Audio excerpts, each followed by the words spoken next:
Assalamualaikum warahmatullahi wabarakatuh. Perkenalkan, nama saya Muhammad Rizky Prasetyo dari kelas 12 Saya di sini akan menjelaskan tentang Wali Songo atau Sunan Ampel. Sunan Ampel adalah anak Maulana Malik Ibrahim yang tertua. Menurut Babat Tanah Jawi dan Silsilah Sunan Kudus, di masa kecilnya ia dikenal dengan nama Raden Ahmad. Ia lahir di Campak pada tahun 1401 Masehi.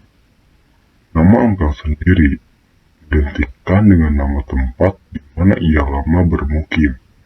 Di daerah Ampel atau Ampel Denta, wilayah yang kini menjadi bagian dari Surabaya atau kota Wonokromo sekarang.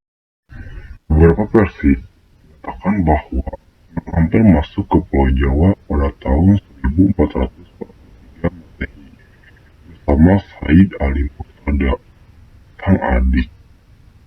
Tahun 1480 sebelum ke Jawa, mereka singgah dulu di Palembang.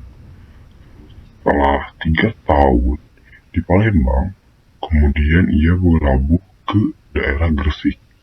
Dilanjutkan pergi ke Majapahit menemui bibinya, seorang putri dari Campa bernama Drawati yang dipersunting salah seorang raja Majapahit beragama Hindu bergelar Prabu Sri Kertawijaya. Sunan Ampel menikah dengan putri seorang adipati di Tuban. Dari perkawinannya yaitu berkarunia beberapa putra dan putri. Di antaranya yang terjadi penerusnya adalah Sunan Bonang dan Sunan Derajat. Ketika Kesultanan Demak 25 km arah selatan kota Kudus hendak didirikan, Sunan Ampel turut membinani lahirnya kerajaan Islam pertama di Jawa itu sendiri. Ia pula yang menunjuk muridnya Raden Patah, putra dari Prabu Brawijaya V, Raja Majapahit, untuk menjadi Sultan Demak tahun 1475 Masehi. Di Ampel Pedenta yang berawak-rawak, daerah yang dihadiahkan Raja Majapahit, ia mengembangkan pondok pesantren. Mula-mula ia merangkul masyarakat sekitarnya. Pada pertengahan abad ke-15, pesantren tersebut menjadi sentra pendidikan yang sangat berpengaruh di wilayah Nusantara, bahkan mancanegara. Di antara para santrinya adalah Sunan Giri dan Raden Patah. Para santri tersebut kemudian disebarkan untuk berdakwah ke berbagai pelosok Jawa dan Madura. Sunan Ampel menganut fikih manja dan hanafi, namun pada para santrinya ia hanya memberikan pengajaran sederhana yang menekankan pada penanaman akidah dan ibadah. Jasa Sunan Ampel sangat besar. Sunan Ampel yang menginginkan Islam harus disiarkan dengan murni dan konsekuensi, juga mengandung hikmah kebenaran yang hakiki, sehingga membuat umat semakin berhati-hati menjalankan syariat agama secara benar dan bersih dari segala macam bid'ah. Dengan peringatan inilah beliau telah menyelamatkan akidah umat agar tidak tergelincir ke lembah kemusyrikan. Sunan Ampel diperkirakan wafat pada tahun 1478 Masehi di Demak dan dimakamkan di sebelah barat Masjid Ampel, Surabaya. Prabu Brawijaya sangat senang atas hasil didikan Raden Ahmad. Raja menganggap agama Islam itu adalah ajaran budi pekerti yang mulia.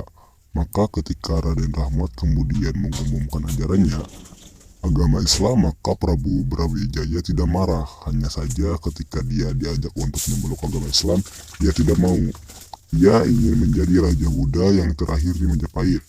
Raden Ahmad diperbolehkan menyiarkan agama Islam di wilayah Surabaya, bahkan di seluruh wilayah Majapahit, dengan catatan bahwa rakyat tidak boleh dipaksa. Raden Ahmad pun memberi penjelasan bahwa tidak ada paksaan dalam beragama, dan di bawah ini ada gambar Masjid Sunan Ampel.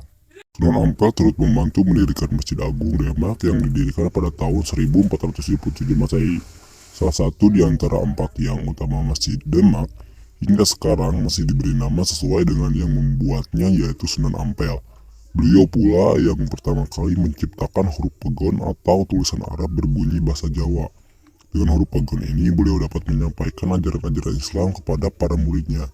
Hingga sekarang huruf pegon tetap diapaki sebagai bahan pelajaran Islam di kalangan pesantren.